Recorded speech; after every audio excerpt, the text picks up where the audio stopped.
Go. Hello everybody. Today I'm here with Jake NoRegret Umpleby, our beloved StarCraft Zerg 2 player. Jake, good day, and I hope you are well. Thank you for doing this. No problem. Thanks for having me. So, who is Jake?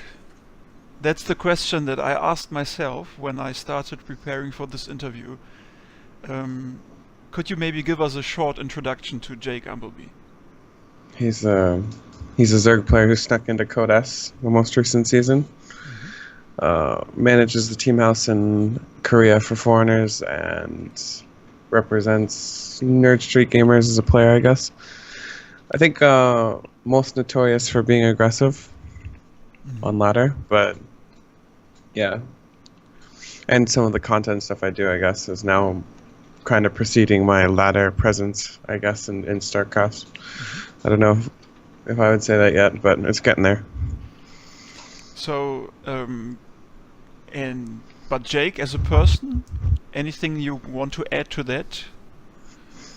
No, my StarCraft career is a pretty big part of my person.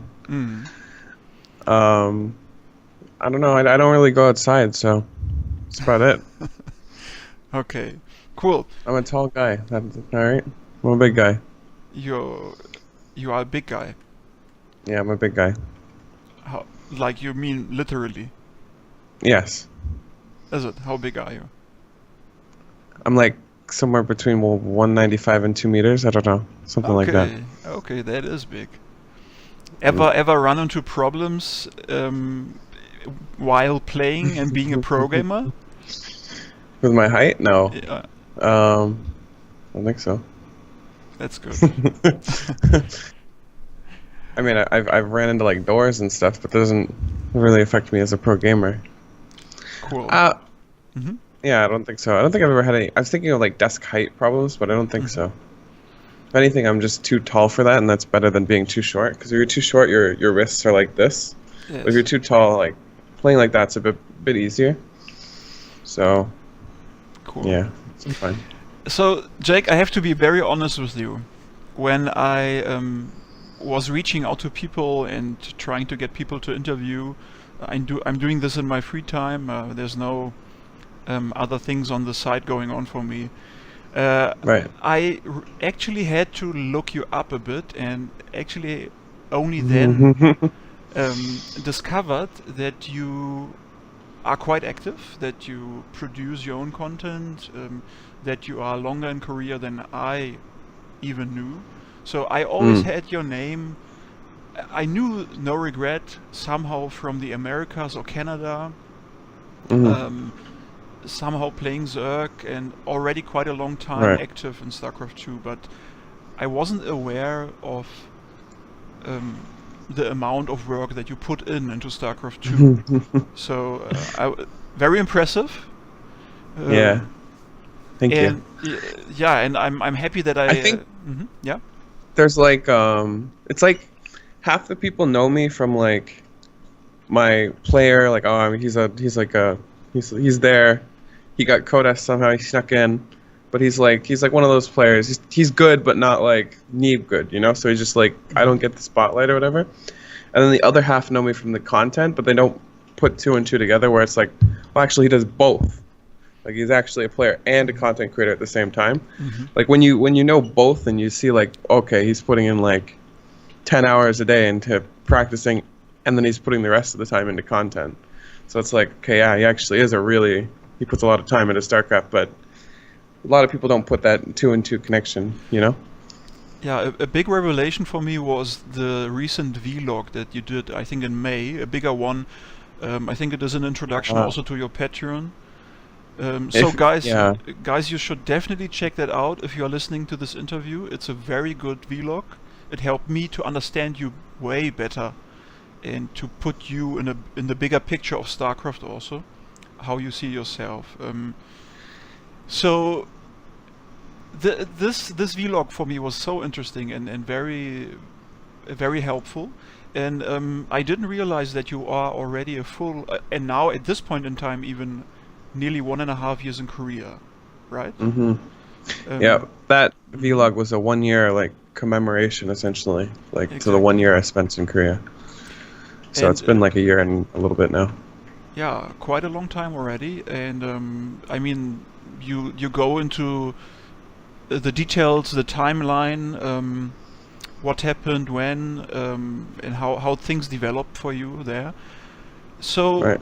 what I couldn't, what I'm interested in is, was there any specific point where you were still living in Canada with your parents, or in general living in Canada, where you knew, where you Mm. had maybe a sort of a um, outer body experience or whatever, where you realized, man, going to Korea, this is what I have to do now? Was there a specific point in time or an experience?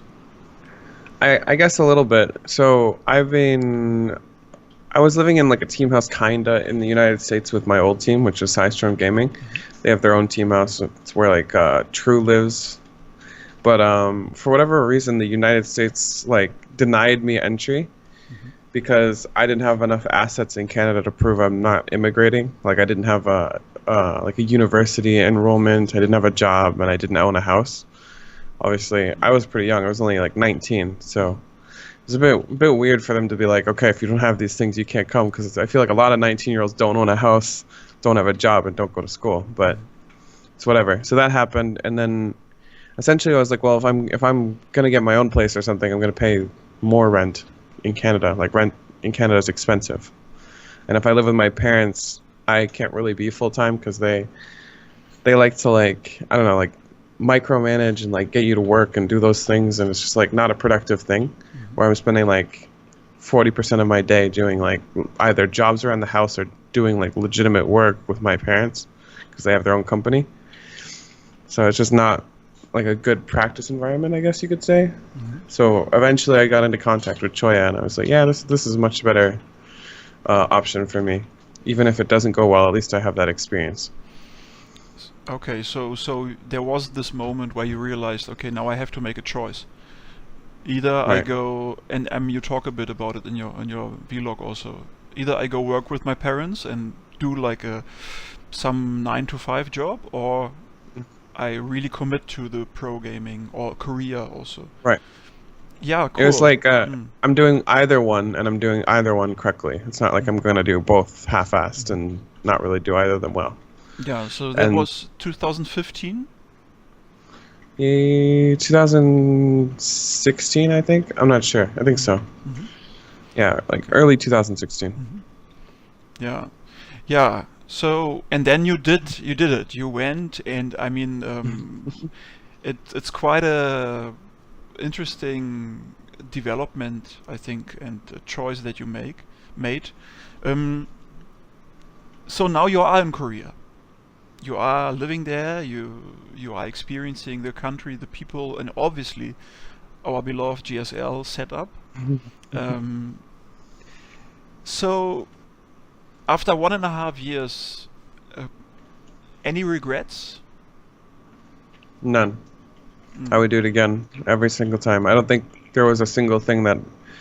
I think it went a lot better than I thought it would, to be fair. Okay. Like, I thought I'd come here, I'd fail to qualify for Code S, I'd go home about the same, you know?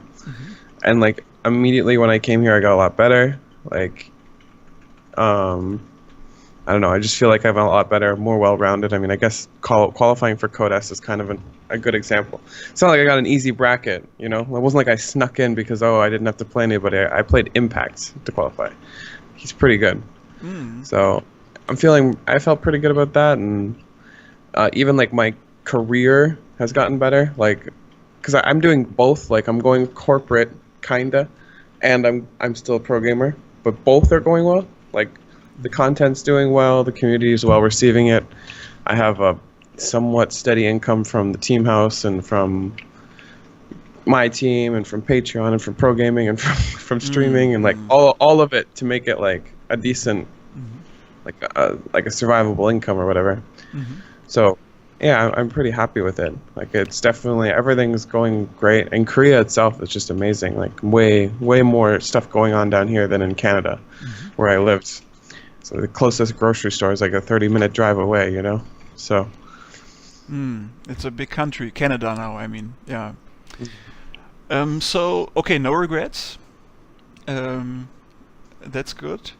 And so I want to go into that a bit. I'm curious about Korea itself. Mm.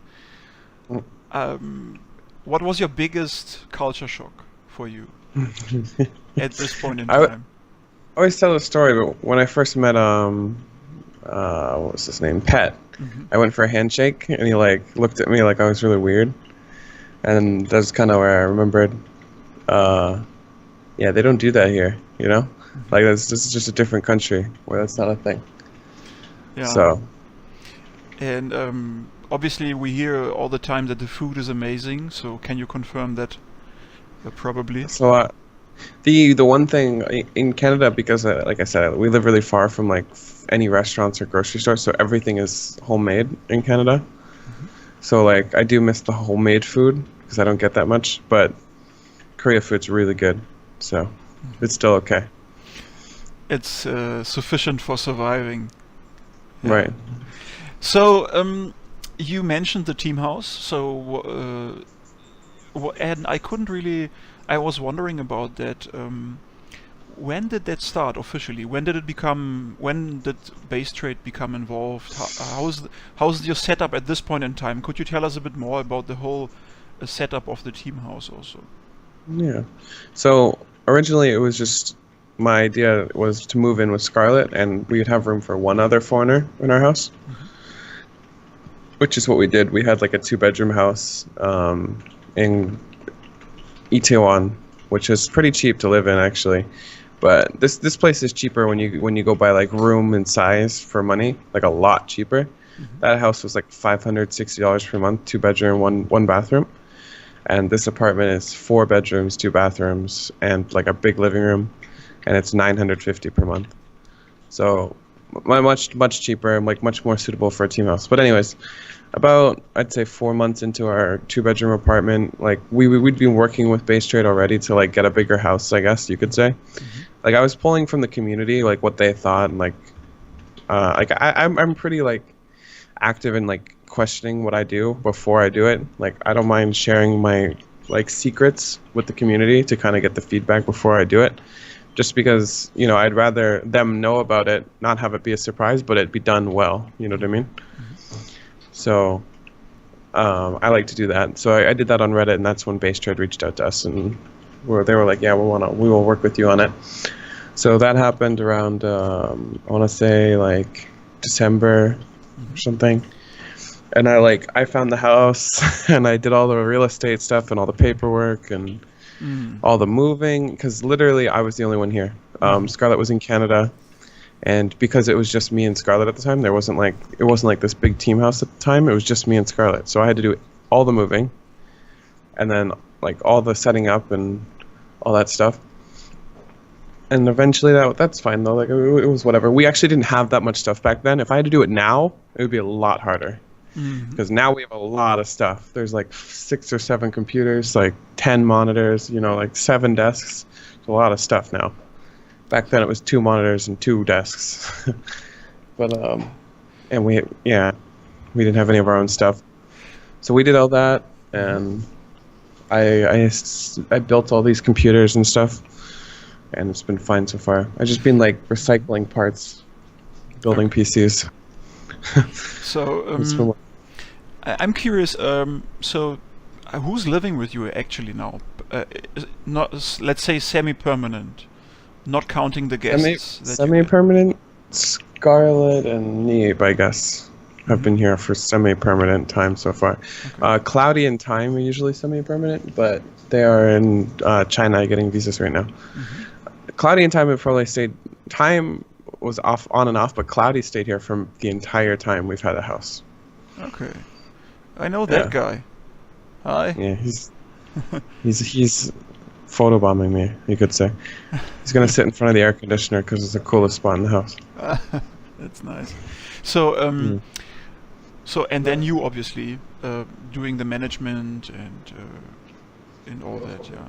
So, how is it going with you guys, man? Are you happy with each other? Um, Than like as opposed to like the old house where there was only like 2 or 3 of us. Exactly. I think this atmosphere is a lot better for improvement, and it's just a lot more comfortable. It's not like before we had our computer area literally in the kitchen because there was no other room. Like it was crammed, but it was cheap, but it's still like we had 2 bedrooms and then the kitchen, and we put the computer room in the kitchen. Still fine. We were able to have like semi-party-ish streams with like Koreans back then, but there's just a lot more space to do our own thing, and everyone's got their own desk and their own room. Right now there's only one room sharing bedrooms, or people sharing a bedroom. Like everyone else has their own room. Okay. So there's 3 rooms being single and 1 room being a double.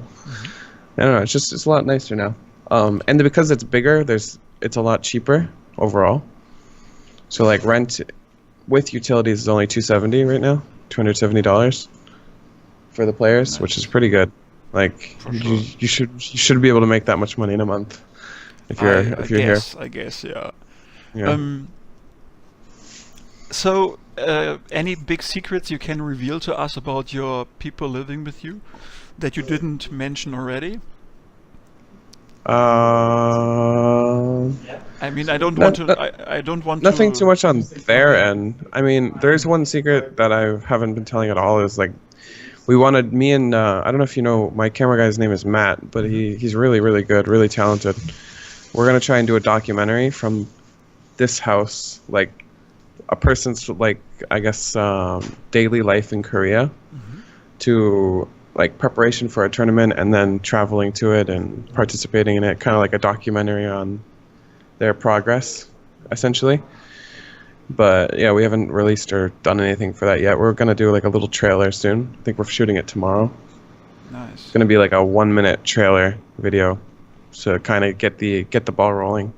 We have to fundraise it, so it's like a hit or miss with it. But I have a feeling like I don't know, like all the fundraiser stuff we do, the community kind of has a track record for me, so it's not like they're worried about Star Nation, like I'm going to Star Nation them.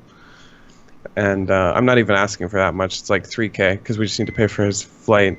That's it. And my flight. Like I'm not trying to make a profit. It's just I can't do it without that, because I don't have $1,000 per person sitting around. But we'll see how it goes. I think even if it doesn't go that well, I can still pay for my own stuff. I just can't pay for his. So even if we make like $1,500 in the fundraiser, that would probably be fine. We'll see how it goes. Okay, good luck with that. It sounds sounds interesting. Yeah. So let me take a quick break here, just to see if everything is going well, and then we are back in a second.